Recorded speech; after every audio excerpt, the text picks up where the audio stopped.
ఒక రక్షణాన్ని సంగతి విషయంలో సత్యాన్ని ఎలా నిర్ధారణ చేయాలా?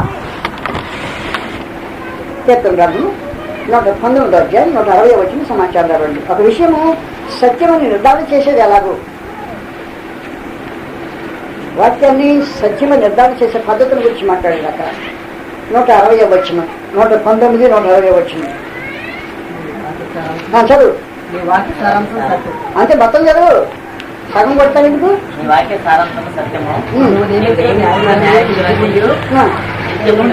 క్షమించను. నీ వాక్య సారాంశమే సత్యము. సత్యమని సారాంశం సత్యం అంటే అర్థం ఏంటి? ప్రభువుని యేసునందు విశ్వాసం ఉంచము ఒకటి, నమ్మి బాప్తిసం పొందినవాడు ఒకటి, ప్రభువుని యేసు ప్రభువుని ఎవరు తొక్కుని ముద్రలు చేయకుండా మరొకటి, వదల సంగతి ఇవన్నీ కూడితే సారాంశం వచ్చేది అది సత్యం. సత్యం అనేది అది అర్థం. నీ వాక్య సారాంశం సత్యం. కాబట్టి ఒక స్టేట్మెంట్ తీసుకుని సత్యం అని నాకూడదు. ప్రభువుని యేసునందు విశ్వాసం ఉంచు, నీవు నుంచి వారు రక్షించబడుతుందనే మాట వాక్యమే, కానీ సంపూర్ణ సత్యం కాదది. సత్యంగా నిర్ధారణ చేయడానికి అవకాశం ఉండదు. కాబట్టి వాక్య సారాంశం సత్యమైంటుంది. కాబట్టి రక్షణ అనే ఒక మాటకు వాక్య సారాంశం ఉంటుంది. ఆ సారాంశం తీసుకుంటే సత్యం, రక్షణ గురించి సత్యమైంటుంది. కాబట్టి వాక్యము అని మాట తీసుకున్నాం. వాక్యం అని మాట తీసుకుని యేసు ప్రభు వాక్యము, ప్రభువుని యేసు వాక్యము అని చెప్పడానికి దానికి సంబంధించిన లేఖన భాగాలు మొదటి యోహాను పత్రిక 1వ అధ్యాయం. జీవవాక్యమును గుర్చినది ఆది నుండి ఏది ఉంటేనో, మేము ఏది వింటుమో, ఏది కనులారు చేస్తుందో, ఏది నిదానించి కనుగొంటుమో ఆ సంగతి తెలియదు. దానికి పరమ గ్రంథము 19వ అధ్యాయం 13వ వచనంలో, రక్తంలో ముంచబడిన వస్త్రం ఆయన ధరించుకుని లేవు, మరియు దేవుని వాక్యమును నామము, అది నామము వాక్యం కాదు. కాబట్టి వాక్యం అనేది క్రీస్తువుకి ఎప్పుడు వర్తిస్తుంది అంటే నామంలో వర్తిస్తుంది, ఆదిలో వర్తిస్తుంటుంది. వాక్యం అనే స్టేట్మెంట్ వర్తించదు. ఓం అని కూడా తీసుకోబోది. అందువల్ల వాక్యమును గురించి మాట్లాడుతూ ప్రత్యేకమైన సందర్భం పలుసులో దేవుని వాక్యము అనగా యుగములలోనూ తరములలోనూ మరుగు చేయబడి ఉన్న ఈ మర్మం, అదే వాక్యం. మర్మం యొక్క మహిమేశ్వరం ఏంటిదో అది అనగా మీ అందరిన క్రీస్తు మహిమ నిరీక్షణ అయ్యి ఉన్నాడు. మీ అందరిన క్రీస్తు మహిమ నిరీక్షణ అయ్యి ఉన్నాడు. క్రీస్తు మీ అందుంటే ఆయన మహిమ నిరీక్షణ అయ్యి ఉన్నాడు. క్రీస్తు మీ అందున్నాడా? మీరు క్రీస్తు అందున్నారా? క్రీస్తు మీ అందుంటే ఆయన మహిమకు నిరీక్షణ అయ్యి ఉన్నాడు.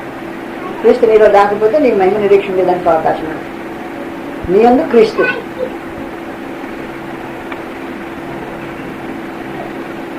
క్రీస్తు మన యందు నివసించడం అనే ఒక విశేషమైన కార్యక్రమం అవసరమైనది. మీ యందు క్రీస్తు నివసించటం అంటే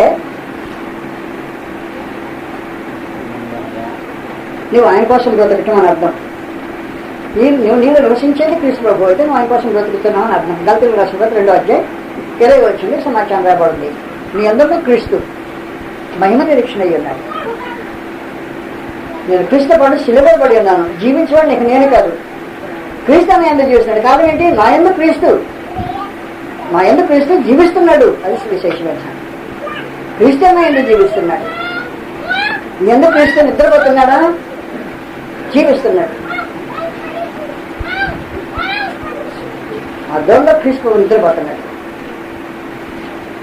తుఫాను వచ్చి నిలబడింది.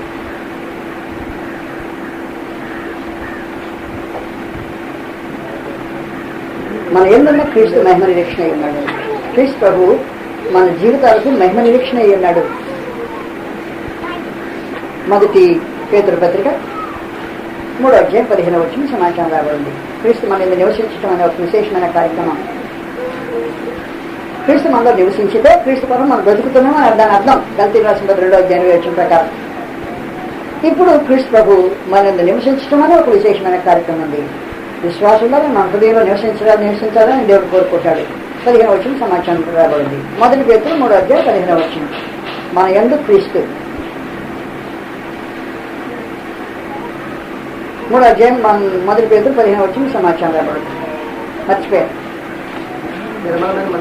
నిర్మలమైన మనసాక్షి గలవారే మీలో నిరీక్షణ వచ్చి మిమ్మల్ని హేతుబడి ప్రతి వారికి ఆత్మీయంతో భయంతో ఎల్లప్పుడూ సమాధానం చెప్తే ఎల్లప్పుడూ సిద్ధంగా ఉండి మీ హృదయములలో ప్రభువును క్రీస్తుగా ప్రతిష్ఠించుకొనిది.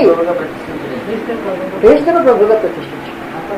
కాబట్టి క్రీస్తుని ప్రభుగా ప్రతిష్ఠించడం నీ యందున్న క్రీస్తు. నీలో క్రీస్తు ప్రభుగా ప్రతిష్ఠించబడితే క్రీస్తు మీ యందున్న క్రీస్తు. ఆయన మీ యందుకున్న క్రీస్తు మహిమ నిరీక్షణ అయి ఉంటాడు.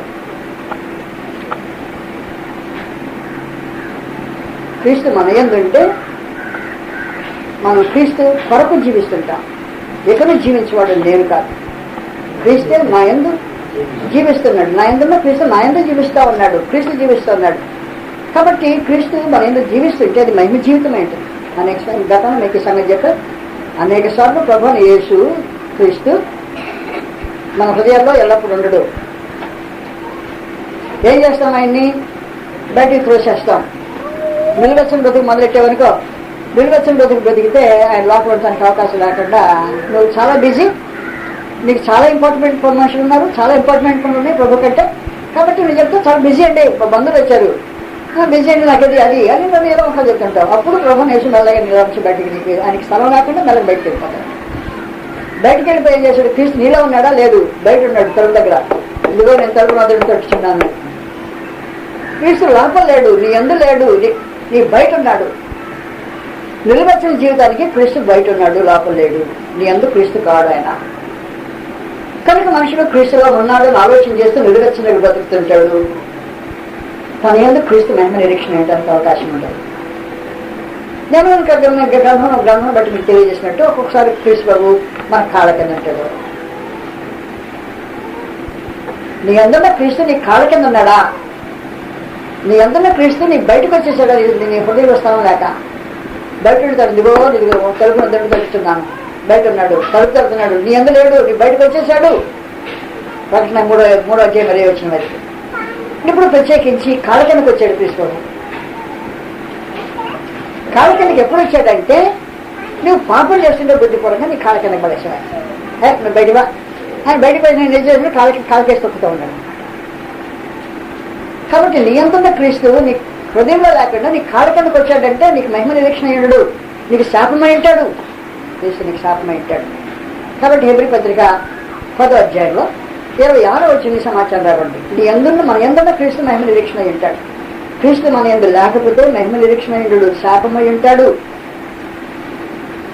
హెబ్రీ 10వ అధ్యాయం 26వ వచ్చింది. మనం సత్యమును గుర్చిన అనుభవ జ్ఞానము పొందిన తర్వాత బుద్ధిపూర్వకంగా పాపము చేసిన ఎడల పాపమునకు బలి ఇక ఉండదు, కానీ న్యాయం తీర్పునకు భయముతో ఎదురు చూచుటూ విరోధము దహించడం తీక్షణమైన అగ్ని ఇక నుండి అయిన తర్వాత అప్పుడు చెప్పాడు. ఎందుకంటే అప్పుడు చెప్పాడు ఏమైంది? కారణం ఏంటి? నువ్వు పరిశుద్ధాత్మను తోసివేసి దేవుని కుమారుని పాదంతో దొక్కావు. దేవుని కుమారుని పాదంతో తొక్కేవాడు ఈ జీవితంలో క్రీస్తు మహిమ నిరీక్షణ అయి ఉండడు, క్రీస్తు శాపగ్రస్తమై ఉంటాడు. అందువలన ప్రభువుని యేసు నిలువెచ్చని జీవితం వలన ఏమవుతాడు? క్రీస్తు నీలో ఉండకుండా బయటకు వెళ్ళిపోతాడు. పాప జీవితం వలన ఏమవుతాడు? ఆయన కాళ్ళ కిందకు వస్తాడు తప్పబడ్డానికి. నీ ఎందున్న క్రీస్తు కాదు, నీ కాళ్ళ కిందన్న క్రీస్తు ఆయన. నీ ఎందున్న క్రీస్తు లేదు, నీ హృదయం బయటకు వచ్చిన క్రీస్తు, నీలో లేని క్రీస్తు. కాబట్టి నీ హృదయం బయటకు వచ్చిన క్రీస్తు, నీ కాళ్ళ కింద ఉన్న క్రీస్తు. ఎవరు ఆ క్రీస్తు? మహిమ నిరీక్షణ అయ్యడానికి మన ఎందున్న క్రీస్తు, నీ ఎందున్న క్రీస్తు మహిమ నిరీక్షణ అయ్యాడు. నీ ఎందు క్రీస్తు లేకపోతే మహిమ నిరీక్షణ అయ్యడానికి అవకాశం ఉండదు. కాబట్టి నీ క్రీస్తు ఎక్కడున్నాడన్న సమాచారం నీకు ఖచ్చితంగా తెలియాల్సిన అవసరం. ఎవరి జీవిత అనుభవంలో వారికి క్రీస్తు ఎక్కడున్నాడు? హృదయంలో ఉన్నాడా? రైట్, మహిమ నిరీక్షణ అయ్యాడు. ఆయన కోసం బ్రతుకుతుంటావు. బయటకు వచ్చేసాడా? నువ్వు నిలవెచ్చగా జీవిస్తుంటాడు. ఆయన బయట హృదయాన్ని బయటకు వచ్చేసాడు. బుద్ధిపూర్వకం పాపం చేసినావా? కింద పడేసి కాలు దొక్కుతున్నావు. తక్కున్నాడు నీ క్రీస్తు కాళ్ళ కింద తొక్కబడుతూ మహిమ నిరీక్షణ కాదు, ఉగ్రతకు పాత్రం చేశాడు. అందువలన క్రీస్తు ఎక్కడున్నాడనే సమాచారంలో మనుషులు తమ హృదయాల్లో జాగ్రత్తగా ఆలోచించేయటం ప్రాముఖ్యంగా. మన ఎందున్న క్రీస్తు, మన జీవితంలో ఉన్న క్రీస్తు ప్రభు మహిమ నిరీక్షణ ఇచ్చాడు. కానీ శిలువ మీద మన క్రీస్తు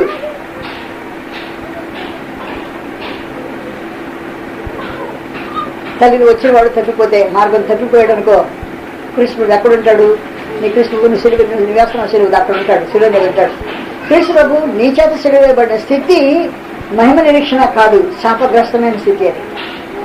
కాబట్టి హెబ్రీ 4:6 మీకు తెలిసినట్టుగా మనం అది ఒకసారి వెలిగింపబడి పరలోక సంబంధం వివరణ రుచి చూచి పరిశుద్ధాత్మలో పాలు పొంది దేవుని దివ్యవాక్యమును రాబో యుగ సంబంధ శక్తుల ప్రభావము అయిన తర్వాత బుద్ధిపూర్వకంగా పాపం చేసినాడు, తప్పు చెప్పేసాను. ఒకసారి వెలిగింపబడి పరలోక సంబంధం వరకు రుచి చూసి పరిశుద్ధాత్మలో పాలు దేవుని ఆరోగ్యాలు దేవుని దివ్యవాక్యమును రాబోయే సంబంధం శక్తుల ప్రభావం ఎరిగిన తర్వాత తప్పిపోయిన వారు తమ విషయంలో దేవుని కుమార్ని మళ్ళా సిలువేయచ్చు బాగా ఆయన అవమానపరుచున్నారు కనుక మార్పుకోదంటే అటువంటి నూతన పరుచు అసాధ్యమైన సంగతి పనికిరాడు అనే. నీ క్రీస్తు ఎక్కడ? మన ఎందున్న క్రీస్తు మహిమ నిరీక్షణ అన్నాడు. క్రీస్తు మన ఎందు లేకపోతే ఆయన శాపగ్రస్తమై ఉంటాడు. కాబట్టి మన ఎందుకు క్రీస్తు ఉన్నాడా? ఆయన మహిమ నిరీక్షణకు ఆధారమై ఉంటాడు. క్రీస్తు ప్రభు బయట ఉన్నాడా? అసహించబడి ఉమ్మివేయబడ్డానికి హేతువై ఉంటాడు. క్రీస్తు ప్రభు కాళ్ళ కింద ఉన్నాడా? ఒకరితో అనుభవించడానికి పాత్రమై ఉంటాడు. క్రీస్తు ప్రభు శిలువ మీదకి ఎక్కించాడా? మారు మనసు పొందలేని స్థితిలో దిగజారిపోయాం. మన యందున్న క్రీస్తు మహిమ నిరీక్షణ అయినాడు. క్రీస్తు మన యందు నివసించటము అనే ఒక విశేషమైన కార్యక్రమం మనుషుల జాగ్రత్తగా ఆలోచించాల్సిన అవసరం ఉంది. యోహాను సువార్త 15 మన యందున్న క్రీస్తు ఆయన వాక్యం ద్వారా మనలో నివాసం చేస్తుంటాడు. 15 మీరు నా యందును నా మాటలు మీ యందును ఉన్నాయడలా. కాబట్టి క్రీస్తు ఎలా ఉంటాడంటే ఆయన మాటల ద్వారా మన జీవితంలో నివాసం చేస్తాడు. అంతేగాని వచ్చి వరకు సీటర్స్ కూర్చుంటాడు కాదు. ఆయన మాటల ద్వారా మన యందు నివాసం చేస్తుంటాడు. ఆయన మాటలు మన జీవితంలో ఆచరణ వస్తే క్రీస్తు మన జీవితంలోకి వచ్చాడు. మన యందున్న క్రీస్తు మహిమ నిరీక్షణ ఉంటాడు. కాబట్టి క్రీస్తు ప్రభు యొక్క మాటలు మన జీవితపు బాటలు కావాలి, అలవాట్లు కావాలి. క్రీస్తు ప్రభు మాటలు మన జీవితపు ఆచరణ కావాల్సిన అవసరం ఉంది. వచ్చినది 15 వచ్చిన మీరు నాయందును నా మాటలు మీ యందును ఉన్నాయి ఇలా సమాచారం. క్రీస్తు మన యందు ఉండటం అంటే క్రీస్తు ప్రభు యొక్క మాటలు మన జీవితాల్లో ఉన్నాయని అర్థం.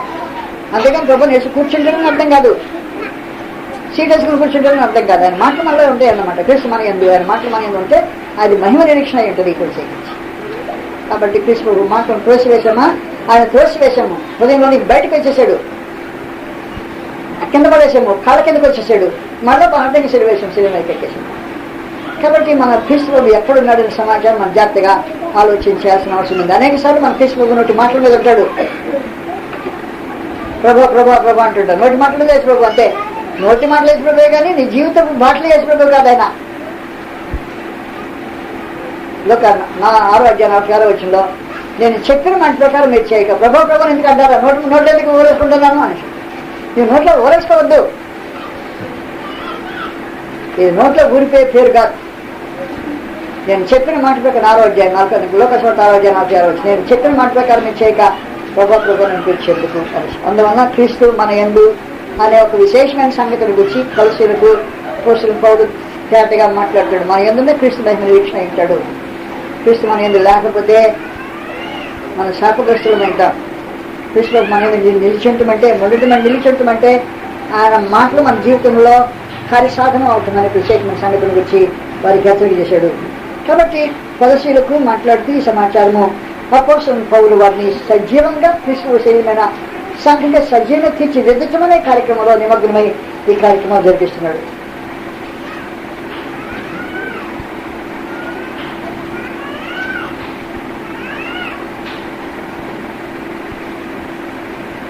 ప్రతి మనుషుని క్రీస్తునందు సంపూర్ణంగా చేసి ఆయన ఎదుట నిలబెట్టవలని సమస్త విధముల జ్ఞానంతో మేము ప్రతి మనిషిని బుద్ధి చెప్పచ్చు, ప్రతి మనుషునికి బోధించు ఆయనను ప్రకటించుతున్నాము. కాబట్టి ప్రతి వ్యక్తిగతమైన ఇండివిజువల్గా అన్నమాట ఒక్కొక్క వ్యక్తిని ఆయన ఎదుట పరిశుద్ధంగా నిలబెట్టాలనే ప్రత్యేకమైన కార్యక్రమంతో అపోస్తలుల యొక్క బోధ కానీ పరిచయం కానీ స్వార్థ కార్యక్రమం కానీ ఏం చేసినా వ్యక్తులను తీర్చిదిద్దటం అనే ఒక విశేషమైన కార్యక్రమం.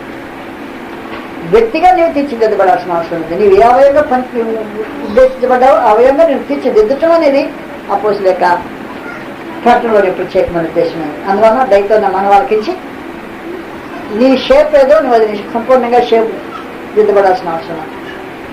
నువ్వు చేయవైతే చేయగా సంపూర్ణంగా చేయలాగా పనిచేసే రూపానికి తీర్చిదిద్దబడవలసిన అవసరం ఉంది. నువ్వు కన్నువైతే కన్ను చేసే పనికి సంపూర్ణంగా తీర్చిదిద్దబడవలసిన అవసరం ఉంది. అపోస్తుల బోధ యొక్క ఉద్దేశం అది. నిన్ను తీర్చిదిద్దటము అనే ఒక విశేషమైన నన్ను తీర్చిదిద్దటం అనేది. కాబట్టి అపోస్తుల యొక్క బోధలో వారి స్వార్థ ప్రకటనలో వారు చేసే కార్యక్రమంలో వ్యక్తులను తీర్చిదిద్దటం. దిద్దటం అంటే మనుషులు దానికి కోఆపరేట్ అంటే ఏకీభవించాల్సిన అవసరం. ఒక నైపుణ్యం కలిగిన శిల్పి ఒక రాయి తీసుకున్నాడు. మనిషి బహు నేర్పరియని శిల్పి అనేక శిల్పాలను చెక్కాడు. ఈ రాయి తీసుకున్నాడు, నల్లంగా టచ్ చేస్తూ ఉన్నాడు. ఎక్కడ షేప్ రావాలో టచ్ చేస్తున్నాడు. టచ్ చేస్తే కటికి ఊడిపోయింది. ఏం చేయబోతాడు? ఏం చేయడానికి ఉండదు. ఎందుకంటే సరుకు మంచిది కాదు. దీంట్లో అది శిల్పి మనగాడే, కానీ వస్తువులు సరుకు మంచిది కాదు. ఇక్కడ పడుతుంది అక్కడ రాలిపోతుంది. కానీ షేపు దిద్దబడట్లేదు అన్నమాట వాస్తవమైన సంగతి. అందువల్ల అపోస్తుల బోధకు మనుషులు షేపు దిద్దబడాల్సిన అవసరం ఉంది. ఎక్కడ నొక్కు అక్కడ నొక్కు కావాలి, ఎక్కడ మెరప అక్కడ మెరక కావాలి. దానికి కోఆపరేట్ చేయాల్సిన అవసరం ఉంటుంది. కొత్త ముక్కులు కాబట్టి ముక్కు లోడకూడదు. కొడితే షేప్ రావాలని ఉద్దేశించబడింది. కాబట్టి దేవుని వాక్యం మాట్లాడుతుంటే ఎక్కడ లోపం కనపడుతుందో లోపం దిద్దబట్టడానికి ఉద్దేశించబడినట్టు సందేశం ఇవ్వబడుతుంది. మనుషులు దాన్ని గమనించాల్సిన అవసరం. మా దేవునికి మేము చేసే ప్రార్థనలు నాయన, మీ వాక్య పెరుగులో ఎక్కడ లోపం కనిపిస్తుంటుందో లోపం కనబడేటట్టు ముందు సహాయం చేయండి. లోపం కనబడటం దిద్దుకోలేదు కనుక దయచేసి లోపం కనబడగలిగి ఎక్కడ లోపం ఉందో లోపం చూడగలిగిన కన్నులు దయచేయండి. లోపం కనబడిన తర్వాత దిద్దుకునే బుద్ధిని అనుగ్రహించండి అని ఆ దేవుని సన్ముఖంలో మేము దినాలాపం చేస్తుంటాం. ఎందుకంటే షేపు దిద్దబడాలని ప్రత్యేకమైన ఉద్దేశం. లోపం ఎక్కడుందో నా అంతరంగానికి అర్థమయ్యేటట్టు చేయి. అంతరంగానికి అర్థమైపోయిన తర్వాత పారిపోకుండా దాన్ని ఆగి దిద్దుకోవడానికి కృప అనుగ్రహించండి అని ఆ షేపుల కోసం ప్రత్యేకించి ప్రార్థన చేస్తుంటాం. అందువలన అపోస్తుల యొక్క బోధ మనల్ని ఎలాంటి షేపు దిద్దాల్సిన అవసరం ఉంటుంది. ఎక్కడ లోపము అక్కడ లోటు దిద్దటానికి ప్రత్యేకించి ఉద్దేశించబడింది అపోస్తుల యొక్క బోధ. ఆ బోధ మనకు గ్రంథంలో దొరుకుతుంది. అపోస్తుల పౌలు ఆ రోజున కొలసీలకు ఏ సందేశం ఇచ్చాడో, ఏ ఉద్దేశంతో ఇచ్చాడో అదే సందేశం నేడు మనకు మిగిలి ఆ షేపు దిద్దడానికి ఉద్దేశించబడిన సంగతి మనం గుర్తించాల్సిన అవసరం. మీ ప్రార్థన నాకేంటో తెలియదు. అన్ని 2 సంగతులు మా ప్రార్థన గురించి 2 సంగతులు చెప్పలేదు మీకు. మా దినచర్య ప్రార్థనలో ఒకటి మా ఉద్దేశము మేము చావాలని క్రీస్తులో. రెండవ ఉద్దేశము ఎక్కడ ఆ రోజు రాకముందు ఎక్కడ లోట్లకు అందాయో చూసి లోట్లు గుర్తించడానికి బుద్ధి, దిద్దుకునే మనసు 2 కావాలని కోరిక. ఇది అపోస్తుల బోధ మన జీవితంలో చేయగలిగిన విశేషమైన కార్యక్రమం. మీ మనసు అలాగుంటే పరమ దేవుడు ఖచ్చితంగా సహాయం చేస్తుంటాడు. కనుక మనసు లేని వారిని ఆయన ఉపయోగించుకోవడానికి ఉద్దేశించలా. నేను కొన్నిసారి సంగతి చెప్పాను. నిద్రపోయేవాడు లేపచ్చు. నిద్రపోయినట్టు నాటం చేసేవాడు లేపలేం. కాబట్టి నిద్రపోయిన నాటకపడతాడు లేపడం కష్టం. ఎందుకంటే లేపడానికి వీలేని పని. సహకరించేవాడు బిడ్డలు ఎత్తుకోవచ్చు, జారిపోయేవాడు ఎత్తుకోలేము. అందువల్ల దేవుడి సంకల్పంలో సహకరించే మనుషులు కావాలి. జారిపోయే మనుషుల్ని దేవుడు షేపు దిద్దలేడు వాస్తవం. అందువల్ల దేవుడి సంకల్పంతో సహకరించి జారిపోకుండా నిద్రపోయినట్టు నటన చేయకుండా నిద్రపోతే లేపడానికి అనుకుని చూపించే విశేషమైన కార్యక్రమం జరిగించుకునే ఈ కాలంలో మనుషులు దాన్ని సద్వినియోగం చేసుకోవడం జరగకుండా వస్తుంది. మీ టైం అయిపోయిందా?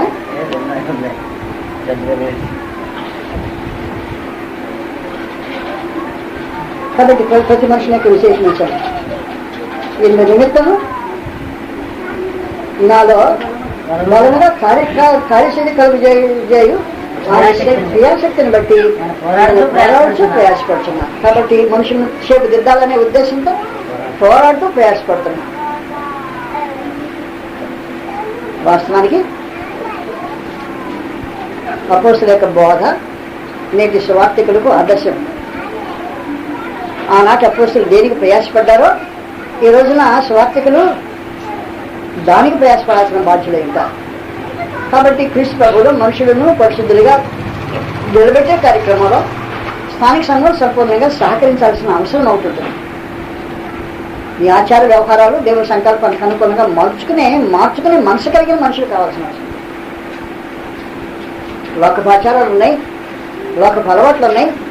లోకం నుంచి బయటకు వచ్చామని చెప్పుకుంటాం. చెప్పుకున్న రూపంగా మనుషుల జీవితాలు బ్రతుకుతూ చెప్పాలి. 2వ అధ్యాయం చదివితే అయిపోతుంది. ఎవరైనా సహోదరు చదివిస్తే అయిపోయినట్టు అనుకుంటాం. అది చెప్తాం నీట్గా. మీ కొరకును లౌదోకియ వారి కొరకును శరీరీతిగా నా ముఖము చూడని వారందరి కొరకు అది సమాచారం. నా ముఖం చూడని వారందరి కొరకు నేను ఎంతగా పోరాడుచున్నానో మీరు తెలుసుకుని వచ్చున్నాను. అది సమాచారం. వారు ప్రేమేందు అతకబడి సంపూర్ణ గ్రహింపు యొక్క సకలైశ్వర్యము కలిగిన వారే దేవుని మర్మమైన క్రీస్తును స్పష్టముగా తెలుసుకున్న వారే తమ హృదయములలో ఆదరణ పొందవాలని వారందరి కొరకు పోరాడుచున్నారు. కరెక్ట్. బుద్ధి జ్ఞానముల సర్వ సంపదలు ఆయన గుప్తంలో ఉన్నది. కరెక్ట్. ఎవడైనా చక్కని మాటల చేత మిమ్మల్ని మోసపరచుకున్నట్లు ఈ సంగతిని చెప్పుచున్నాను. అది ఫిలాసఫీ గురించి మాట్లాడుతున్నాడు. నేను శరీర విషయంలో దూరంగా ఉన్నాను, ఆత్మ విషయంలో మీతో కూడా ఉండి మీ యోగ్యమైన ప్రవర్తనను క్రీస్తునందలి మీ స్థిర విశ్వాసం చూసి ఆనందించున్నాను.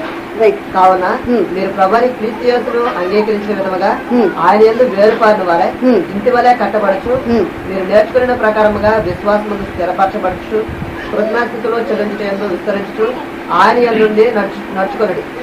ఆయనను అనుసరింపక మనుషుల పారంపర్యాచారమును ఆయనను అనుసరింపక మనుషుల పారంపర్యాచారము అనగా ఈ లోక సంబంధమైన తిరిగి మోసకరమైన నిరంతక తత్వజ్ఞానం చేత గ్నాస్టిక్ ఫిలాసఫీ అని చెప్పాను. అది అన్నమాట మాట్లాడుతుంది. మోసకరమైన నిరర్ధక తత్వజ్ఞానం చేత మిమ్మల్ని చెరపట్టుకుని జాగ్రత్తగా ఉండండి. కాబట్టి బయట జరుగుతున్న ఫిలాసఫీ ఏంటంటే క్రీస్తు ప్రభు సంపూర్ణమైన వాడు కాదు, క్రీస్తు చాలిన వాడు కాదు, క్రీస్తులో దేవత్వం లేదు వగైరా సంగతులు మాట్లాడుతున్నా ఆ మనుషులు ఫిలాసఫీకి విరోధంగా మాట్లాడుతూ దేవత్వం యొక్క సర్వపరిపూర్ణ శరీరంగా క్రీస్తునందు నివాసం చేస్తుంటే క్రీస్తునందు దేవత్వం నివాసం చేస్తుందా? అవును, దేవత్వము క్రీస్తునందు శరీరంగా నివాసం చేస్తుంటది. అది ప్రత్యేకంగా శరీరం అంతా చెడ్డది, ఆత్మ అంతా మేలైంది. కాబట్టి శరీరం ఆత్మ రెండు పొసలు ఒకసారి కలిసి ఉండవు అంటాడే. దానికి విరోధమైన బోధ చేస్తూ దేవత్వం యొక్క సర్వపరిపూర్ణ శరీరం అని క్రీస్తునందు నివాసం చేస్తుంది. మరియు ఆయన మీరును సంపూర్ణులైనారు. ఆయన సమస్త ప్రధానులకు మీరును క్రీస్తున్నతి యందు కాబట్టి క్రీస్తు చాలుననే థీము ప్రత్యేకించి 2వ అధ్యాయంలో కొనసాగిస్తున్నాడు. క్రీస్తు ఏ స్థితికైనా సరిపోతాడు. మీరును క్రీస్తు సున్నతి యందు శరీరేచ్ఛలతో కూడిన స్వభావం విసర్జించి ఆయన యందు సున్నతి పొందితే అది విశేషమైన సంగతి. కాబట్టి ఇప్పుడు జరిగే కార్యక్రమం ఏమంటే క్రీస్తు ప్రభులో సున్నతి జరిగింది. ఈ సున్నతి నిబంధన సంబంధమైంది. మోషే కాలంలో సున్నతి పొందిన 8వ దినపు వయసు కలిగిన పసికొండలు ధర్మశాస్త్రంలో ప్రవేశించారు, దేవుని ప్రజలయ్యారు, నిబంధన సంబంధులయ్యారు. కాబట్టి ఇప్పుడు దానికి బదులుగా క్రీస్తు సున్నతి యందు శరీరత్వంతో కొన్ని స్వభావము విసర్జించడం అనే విశేషమైన సంగతి. బాప్తిస్మం పొందేటప్పుడు ఈ సంగతి మనం మాట్లాడుకుంటాం. క్రీస్తు సున్నతి, బాప్తిస్మం అనేది నీళ్ళలో మునగటం అనే ఒక కార్యక్రమం ఉంది. నీళ్ళలో మునగటం అనే బాహ్యమైన కార్యక్రమం జరిగినప్పుడు ఆత్మ సంబంధంగా జరిగే సంగతుల గురించి మాట్లాడాడు. శరీరచనతో కొన్ని స్వభావము ఆపరేషన్ జరగబడుతుంది అన్నాడు. పాపానికి మూలమేమి? పాపానికి మూలము శరీరచనతో కొన్ని స్వభావం. కాబట్టి మనుషులు ఏం చేయాలంటే సంతానాభివృద్ధిని అరికట్టాలంటే పాము పిల్లలను చంపడం కాదు, పాము సంతతి విస్తరించకుండా ఉందని పాము చంపడం కాదు, పాము పిల్లలను చంపడం కాదు. ఏం చేయాలా? పామునే చంపాలి. పాము చంపితే పాము పిల్లలు పెట్టడం మానేసండి. పాము నుంచి పిల్లలు చంపేదనుకో మళ్ళీ పిల్లలు పెట్టండి. కాబట్టి శరీరంతో కూడా స్వభావం పెట్టి కానీ పాపాన్ని మానుకుంటాను ఆలోచన చేసామనుకో అది జరిగే కార్యక్రమం కాదు. శరీరంతో కొన్ని స్వభావము పిల్లలు పెడుతుంటుంది. ఏం పిల్లల్ని? పాప పిల్లలను పెడుతుంటుంది. కాబట్టి శరీరంతో కొన్ని స్వభావం పాప పిల్లలను పెడుతుంటుంది. కాబట్టి పాపము జరగకుండా ఉండాలంటే శరీరంతో కొన్ని స్వభావం అనే తల్లి కత్తిరించబడాలి, చంపేయబడాలి. బాప్తిస్మం ముందు జరిగే సున్నతి ప్రత్యేకించి అది సున్నతి. ఏం జరుగుద్దంటే శరీరంతో కొన్ని స్వభావము పాపం జరిగించే స్వభావం అనే దానికి కత్తిరింపు జరిగేస్తుంది. శరీరంతో కొన్ని స్వభావం ఎప్పుడైతే కత్తిరింపు జరుగుద్దో క్రీస్తులోనికి వచ్చిన మనుషులు పాపం చేయకుండా ఉండడానికి అవకాశం ఉంటుంది. కానీ బాప్తిస్మం ఉన్నప్పుడు శరీరంతో కొన్ని స్వభావం కత్తిరింపు జరగదు అనుకో, పాపం అనుకోలేకపోతాను, పాపం చేయకుండా ఉండలేకపోతాను చెప్తుంటాను అనుకో. నీకు అసలు ఆపరేషన్ జరిగిందా? ఆపరేషన్ జరిగితే శరీరంతో కొన్ని స్వభావం కత్తిరింపు జరిగిందా? శరీరంతో కొన్ని స్వభావం కత్తిరింపు జరిగితే పాపం మీద మనుషులు కంట్రోల్ చేసుకునే అవకాశం. స్వభావంగా తీసివేయబడింది కనుక నూతనమైన స్వభావం బాప్తిస్మం ముందు అనిపించబడింది. నూతన స్వభావం అనుగ్రహించబడినప్పుడు శరీరతో కొన్ని స్వభావం ఎప్పుడైతే పోయిందో, నూతన స్వభావం ఎప్పుడు అనుగ్రహించబడిందో అప్పుడు మనుషులు పాపం మీద జయం అనుభవించడానికి, పాప స్వభావం కాకుండా మనుషుల జీవితం కొనసాగించడానికి అవకాశం. కాబట్టి శరీరతో కొన్ని స్వభావం అనే ఒక విశేషమైన సంగతి ఆపరేషన్ చేయబడటం అనేది అత్యవసరమైంది. అలాగే ఆపరేషన్ చేయబడిన వారు సున్నతి సంబంధులు, ఆత్మ సంబంధమైన సున్నతి కలిగిన వారు, వారు నిబంధన సంబంధులు, దేవుని రాజ్యంలో ప్రవేశించిన వారు. ఆత్మ సంబంధం సున్నతి జరగకుండా